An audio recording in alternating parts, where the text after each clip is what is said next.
Sony State of Play happened this week, and I gotta say, it was actually a very bittersweet thing for me personally, and frankly, I don't seem to be alone in my excited disappointment. But we'll get to that later. In the meantime, let's take a look at what was announced, and spoiler alert, most of these have absolute gangbuster potential. PlayStation fans are in for a good year. First out of the gate was Concord, and the internet collectively went mild, which, hey, I get it, it's Star Wars meets Guardians of the Galaxy aesthetic with Team Fortress 2 and Overwatch style gameplay, not exactly new or refreshing, but look at it this way, there's a reason Team Fortress 2 still has such a loyal fan base. There's a reason Valorant is so popular, and yeah, I know Valorant is closer to Counter-Strike, but the hero shooter vibe is definitely there. There's a reason Marvel Rivals and Valve's Deadlock exist. Not to mention all the others who have tried to get into this space, like Battleborn or Paladins, to name a couple. Aside from this style of shooter just being really fun when done right, there's a massive vacuum right now ever since Overwatch decided to shoot itself in the foot, cut off their own nose, and just generally destroy the game, community, and goodwill. Everyone making these games knows that there's that vacuum, and they're all gunning to fill the space that Blizzard has created. And if I'm being honest, I kinda liked the look of Concord, which doesn't mean I'll play it. In fact, I and plenty others probably won't, but we'll get to why in a bit. Regardless of my personal stance, I can't say I'm surprised to see the direction Concord has taken. It's clear Firewalk Studios has a vision for the game, but there are two very important questions yet to be answered. What's the monetization model going to look like, and will Sony get out of the way and let the developers finish the game before releasing it on August 23rd this year for PC and PlayStation 5? If the answers to those questions are yes, Sony does get out of the way, and hey, the monetization isn't nickel and diming me at every turn, Sony might have something on their hands. Next up was God of War Ragnarok, which will finally be coming to PC on September 19th of this year. The PC version brings with it NVIDIA DLSS, unlocked frame rates, widescreen support, as well as the inclusion of Valhalla. And yes, if you want to spend more money for the deluxe edition that includes some cosmetics and stuff, that option is available. Oh, and Sony will also be requiring a PSN account for Ragnarok, despite being a single-player game. If Norse mythology isn't your thing, then you may be more interested in Dynasty Warriors Origin, where you'll be going 1v1000. Yeah, that's a lot of enemies. What immediately caught my attention was the very Wulong-inspired combat. Also, since it's not a numbered entry, I'm assuming Origin is a spin-off of some sort, which makes me think that this game will be something of a testbed for Dynasty Warriors 10. I wouldn't be at all surprised if the devs are trying to just kind of get a feel for how players will respond to the combat change, as well as the RTS-ish elements that they were kind of showing in the trailer. And if things go over well, I wouldn't be surprised if you saw this in Dynasty Warriors 10. Although Origin won't be out until 2025, the event's next reveal is slated for third quarter of this year, and this is a very terrible segue because I have a feeling the overlap between Dynasty Warriors and the Nikki series isn't a very big one. I'll be honest, until this reveal, I'd never even heard of this mobile dress-up game, which I guess isn't surprising, it's not really my thing, but I do like the overall world aesthetic in the trailer. So Infinity Nikki is going to be on the PC, PS4, and PS5, and it looks to be a sort of dress-up, open-world-ish adventure platformer, or something in that vein anyway. Apparently you'll be using different outfits to solve little puzzles and traverse the game world. The snippets of gameplay that you did see in the trailer don't reveal a lot, and what it does show looks pretty simplistic, so I wouldn't expect a deep experience here. But then again, Zelda Breath of the Wild's game designer, Kentaro Tominaga, is involved with the game, so there's that. I don't know what to make of this one just yet, but I'll be interested to see what it's all about when it does finally come out. And hey, here's another confusing one for you. Ballad of Antara, a single-player, free-to-play action RPG Souls-like game with multiple character classes and abilities. The game looks really nice, and I'm always interested in another Souls-like. Yeah, I know everyone wants to mimic Elden Ring's success, and Souls-likes are becoming kind of a dime a dozen, but I'm a masochist apparently, so what can I say? I like the look of this. Developer Tipsworks Studio is including a 3-person multiplayer mode where you can quest and explore with friends while carrying around this young girl on your back who seems to be the key to the game's overall story. Although the trailer looked interesting enough, the thing that's got me a little hesitant is the fact that it's free to play. An MTX Souls-like, I don't know, man. Furthermore, the game is listed as multi-platform, but only the PS5 is confirmed, so there are definitely some questions that need to be answered, but I do like the overall look of the game. The next two announcements were for VR. One I really want to check out, and the other I also really want to check out, but I know I won't. As for the one I do want to check out, Skydance's Behemoth has a Skyrim VR aesthetic, but better looking, of course, and the exceptionally cool idea of Shadow of the Colossus-like creatures. And even without seeing the trailer, if I were to hear that sentence, I'd be on board. On top of that, Skydance is the studio that created The Walking Dead Saints and Sinners, which is easily a highlight of the VR gaming space. So imagine that game, but with daggers, bows, swords, and a grappling hook, and giant Monster Hunter World monsters. Skydance's Behemoth will be out this fall on all the big VR headsets, and I can't wait to get motion sickness playing it. Actually, I can wait. That sounds, oh god, VR, oh god.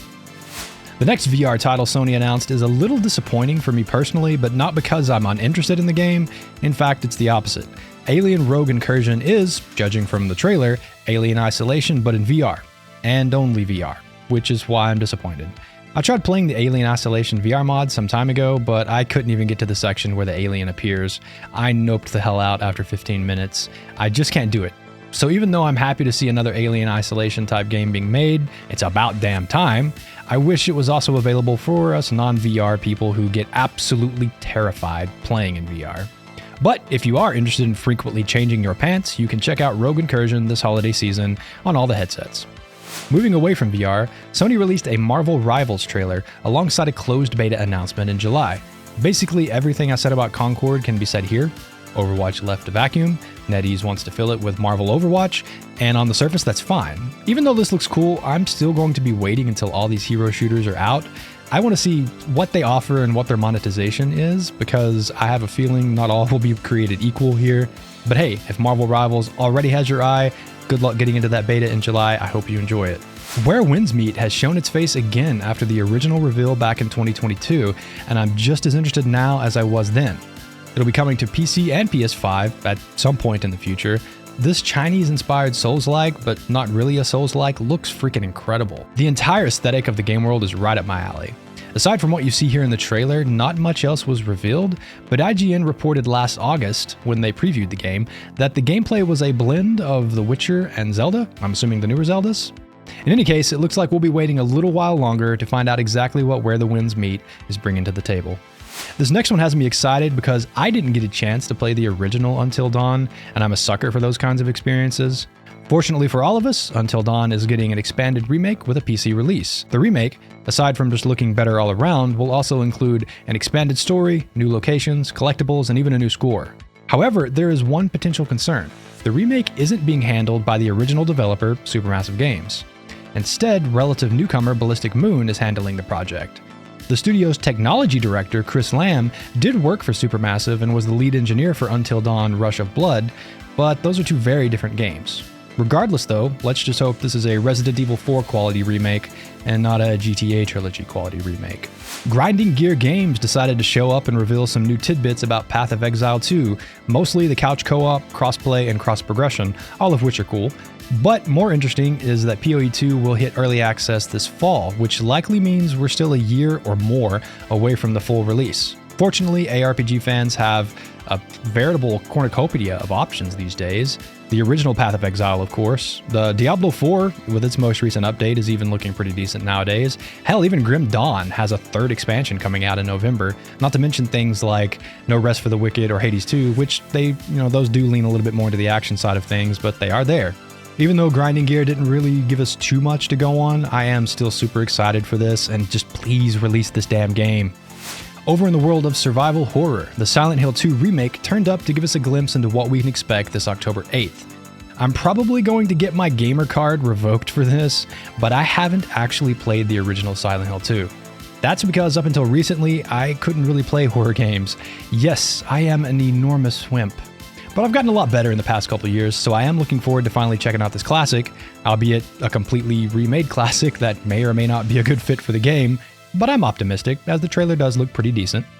In any case, between the State of Play, as well as the Silent Hill Transmission event, we've now had a bigger look at the game, as well as the franchise in general, including a look behind the scenes of the Silent Hill movie that is still in the works. Christoph Gans is returning to recreate the second game in movie form, and while I remember vaguely enjoying the first Silent Hill movie, I don't actually remember much of it, so I kinda guess that speaks pretty clearly.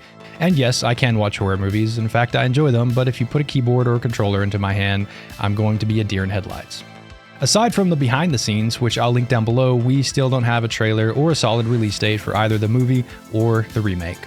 Monster Hunter Wilds, arguably the game I'm most looking forward to from the State of Play event, gave us a bigger picture look at what we can eventually expect, and after watching this trailer, I gotta say I'm really excited. While the release date, which is slated for 2025, is still a ways off, this newest trailer shows us some dynamic weather effects, some of the old weapons with new uses, a variety of landscapes, and of course a lot of monsters. However, in a blog post over on PlayStation.com, we were informed of the game's overall theme, that of the living world, where, and I quote, "Every locale, monster, and person acts with their own thoughts and motivations, combining dynamically to bring an immersive and constantly changing Monster Hunter ecosystem to life." The post includes details about hunts which will now begin immediately upon stumbling upon a new monster, and ecosystems that are more reactive to not only the player, but other creatures within them. Far and away the most eye-catching feature, however, were the new weather effects that can dynamically alter the locale and will no doubt add some really intense wrinkles to hunting down monsters during these extreme conditions. I mean, come on, how cool was the sandstorm with all that lightning? Unfortunately, like I said, this one is still a ways off. In fact, I really wouldn't be surprised if we don't see it until 2026, sadly. The last reveal of the day is one that seems to be getting the most unquestioned praise. While everything else we've talked about is no doubt exciting for a lot of people, they each have their own potential flaws and concerns. But Astro Bot seems to be universally looked forward to. And of course it would be, because the original Astro Bot rescue mission from 2018 is one of the highest rated VR games and something like 6th highest rated 2018 game overall. People love this little bot, and this new trailer has only cemented that adoration. From transforming into a PS5 to the game's 6 galaxies and over 80 levels, there seems to be a lot of fun to be had here, and unlike a lot of the games we've talked about, this one is coming relatively soon. Astro Bot will land on the PS5 this September 6th, and unless the unthinkable happens, it's probably going to be a pretty big hit.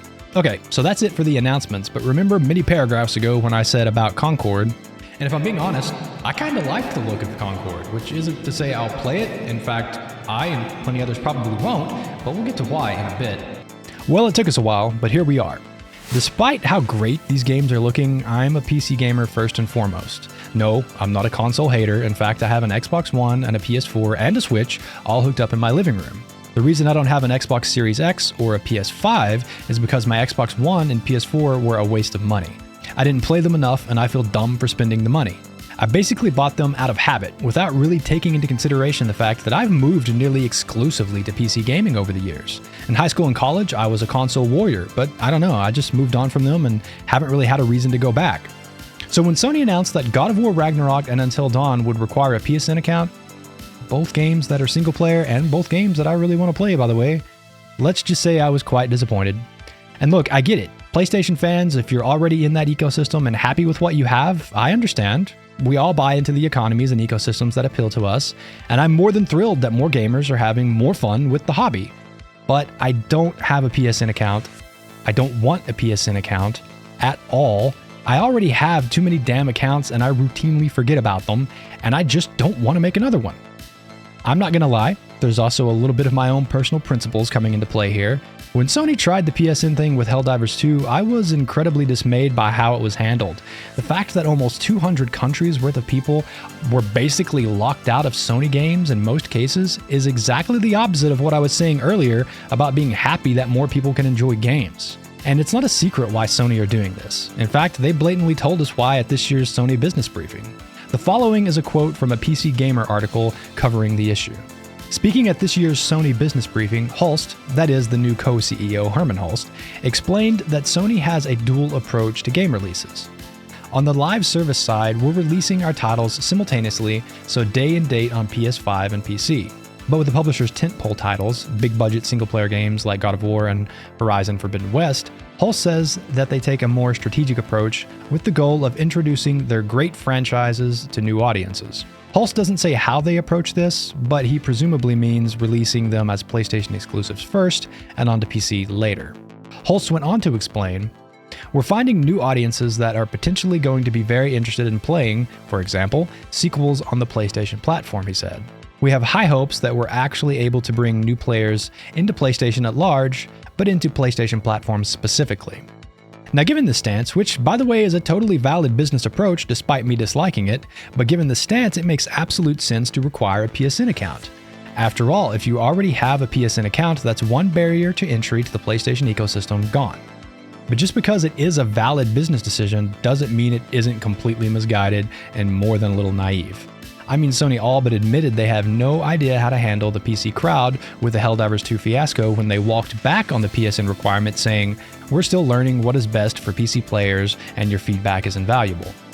And yeah, of course, that's a canned PR response, but I also think it's true, given how tone-deaf Sony has been when it comes to interacting with PC players. I find it a little hard to believe that anyone at Sony thinks that they will get a substantial amount of PS5 sales from PC gamers who are too impatient to wait for PC releases. Have these folks never met a PC gamer?